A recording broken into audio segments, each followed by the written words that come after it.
Hey, and welcome to today's video. This is about intention setting, starting your day in a positive way, and really starting to work on yourself, because when we work on the inside of ourselves, that's how we improve the outside and you have lasting change, of course. So I pull a card and I also go from one of my favorite books, do some readings from one of my favorite books. Today I pulled the Two of Pentacles.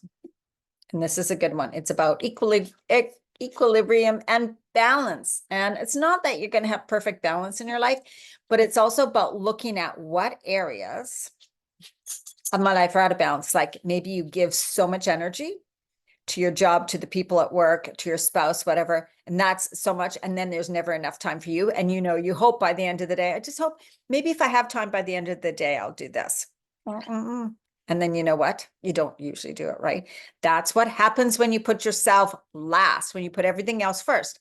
And you may be used to doing that. So many women are, but it's time to change. If you're a woman over 50, it is absolutely time to change that. So that's a bit about what we're talking about.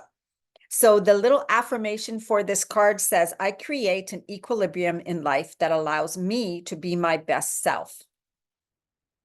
And the message with the card, it's all the roles and responsibilities that you've been juggling. You may be feeling a little imbalanced. Maybe you've overcommitted your time or feeling the stress of handling your to-do list, because every day there's always multiple things to do. And I know that with myself. I just came home and I started cleaning my kitchen because I'm like, oh my God, the countertops, I need to spray. Then I started cleaning the stove burners. And it's just like never ending. And it's like, oh my God, then the floor and then the cupboards. And I'm like, oh my God, right? I mean, if we really put a list of all the things we'd have to do, it'd be like so overwhelming, right? And that can leave us feeling exhausted just thinking about it and then wanting to avoid it all. Maybe you've overcommitted your time or you're feeling stressed. Maybe you're feeling stretched in too many directions or carrying way too many tasks. And needing to shift in order to remain upright and balanced can slowly grade your sense of well-being and your inner peace. Of course, how much inner peace are you experiencing if you've constantly busy? And even when you try and allow yourself to sit down, you're thinking, I shouldn't be doing this. I should be doing this. I should be doing this. And that just means that I'm going to have to spend time on this after. And maybe, oh my God, I get it. I'm a doer. I'm somebody who always feels like there's so many things to do, but I have a morning practice that I live by and die. It's like, that'll never come out of my life. And that's why I really encourage people to have a morning practice. And give yourself time, because the rest of the day in the evening, that's when it's like, if you have time for you, then great. But if you don't, you have spent time for you. And it also makes mornings, I actually look forward to getting up now. Yeah. Because I'm like, oh, I get to have me time. I get to have this relaxing time. I get to do something that brings me joy in the morning. Feels so good. Okay. Take some time to look at the dualities and the opposing energies in your life. Your time alone versus your time with others. It's like, make sure you aren't, again, investing all your time in other people, other things, your job and all that, and not on yourself, your health, making healthy food, exercising, maybe doing something creative for you, doing something that brings you joy, taking time to read, taking time to sip on some tea and write out affirmations or something, right? Are you doing any of that stuff? And most of the time, women are doing a lot for other people. And that creates that resentment, that frustration, that exhaustion, because you're giving your energy out, but you're not replenishing your energy. You're not replenishing your energy. And you keep giving, and then you're giving from an exhausted place and a bitter place and a resentful place. So you need to have time for you. That means you put time in for you. That means you have time for you every single day. You do it no matter what. Or what can happen is your body will talk to you. Your body talks to you in symptoms. We're going to talk about the secret language of your body by Ina Segal. And this book This book also has some healings that you can do for ailments, but it has lists, and Louise Hay has done this too, list out symptoms or conditions or illnesses and what they believe the emotional causes are. So I'm going to open the book. I have a few pages tagged. There's so many, of course, but we're going to go over maybe some common ones. The first one here is allergies, because I'm just starting to get my spring allergies. Although this is kind of because there's one for food allergies too. Maybe I should look that up too. But it's not like, because I know with my spring allergies, that's my dog. He's got to get attention, right?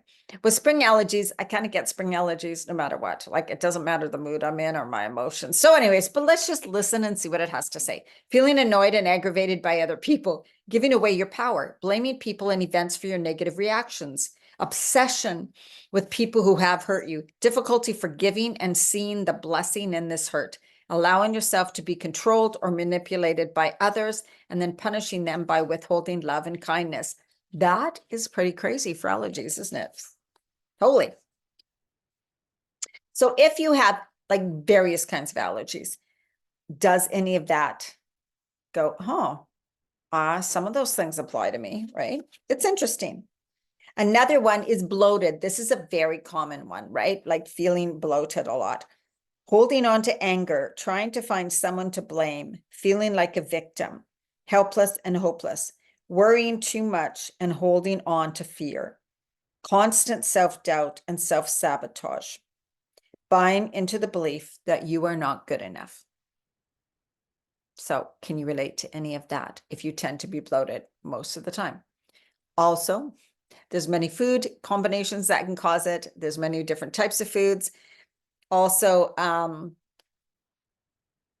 darn, what was I going to, eating too fast and eating when you're stressed. Just so you know. Okay. Another one we have is chronic fatigue syndrome. I thought I would pick something that is, not as common, but they really do kind of now link this one to emotions, the emotional state and long term, right? A certain emotional state that's been around for a very long time. Resisting life, not knowing how to say no, frustrated about constantly having to do what you don't want to do, wishing you were somewhere else, belief that life is heavy and hard and that you have to toil to get anywhere, pushing past your limits, feeling stuck, ignoring your body and your intuition and your creativity. So ignoring that's what happens when people say they're too busy and give everything to everybody else. You ignore your body, you ignore your intuition, right? And you don't do anything creative.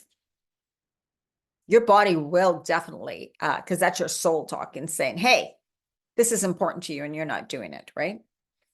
So that is for chronic. Now, it's not all those things. Those are some of the symptoms. So you might have like 3 of them, but take a look. Is that pretty strong in your life, though, some of those things, right?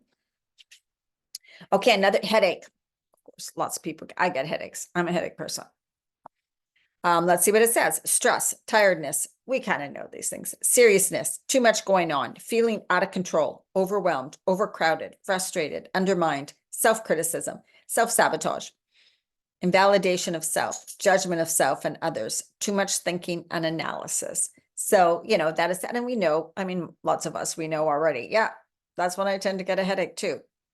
Other than allergies, food sensitivities and stuff too, right? Gluten intolerance, which I have.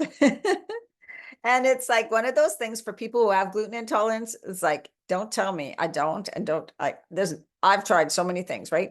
So anyways, let's see what it says about the emotions. Difficulty digesting and assimilating important events in your life, especially in childhood. Disliking parts of yourself. Trying to avoid confrontation at all costs. That part's not me. I don't mind confrontation at all. Neglecting yourself and what you feel. I don't do that either. Feeling stuck. Yeah, maybe. Imprisoned, caged in your life. So here are some of the things, right? I relate to some of these, but not others. And that's okay. It's just interesting to go, okay, maybe let's see, what are some of the conditions or symptoms I suffer from that really bother me, And comment below if you want me to look up anything and I can respond and put what this book says about it. But also, I think it's so fascinating. And Louise Hay also has a book called You Can Heal Your Body. I think something like that. I have it. It's over there about symptoms and emotions too. And this book, if you're interested, because it does give you things to do. And it also talks about what's the first part? Nails. Like if you have problems with your nails, if you have problems with muscles, it goes in possible contributing factors, right? So it has that area too, like knees. You don't know what, it's just like my knees hurt all the time. Then you could look something up under knees, shoulders, joints, your immune system, your hypothalamus, your thyroid gland, right? So it has all of those. Fascinating. This is one of the things that is one of my like passions, and like really I love to delve into this, my things. Help women in my programs and coaching to take a look at it and just say, can we look at this? Maybe if you change your beliefs about something or you work on that area, right? Those emotions, or how to process those emotions, or not stay stuck in those emotions, noticing, okay, I'm going to find ways, like when I start feeling for my back, when my back starts to hurt, or my legs or my hips, I know it's emotions, and I'm like, ooh, I got some things to move through, or my body's processing something, an emotional state that I just went through, and it just needs to go. I need to be aware of it, breathe through it, do a light stretching, do some breathing, do some yoga, take time for me. What's bothering me? Where do I not feel supported? Where do I feel really frustrated and angry? Like what's going on, right? I do the internal questioning and deal with things that way. Do some breathing, like take a bath, all these things, right? Just to nurture yourself, to listen to your body, to respect it, to honor it, and to nurture it, whatever it needs, right? And that is how you want to live this next phase of your life. Absolutely. Because if you're not going to take care of your body, no one else is going to do it for you. Okay, I hope this helped, and have an absolutely amazing day or night whenever you're watching this. Bye.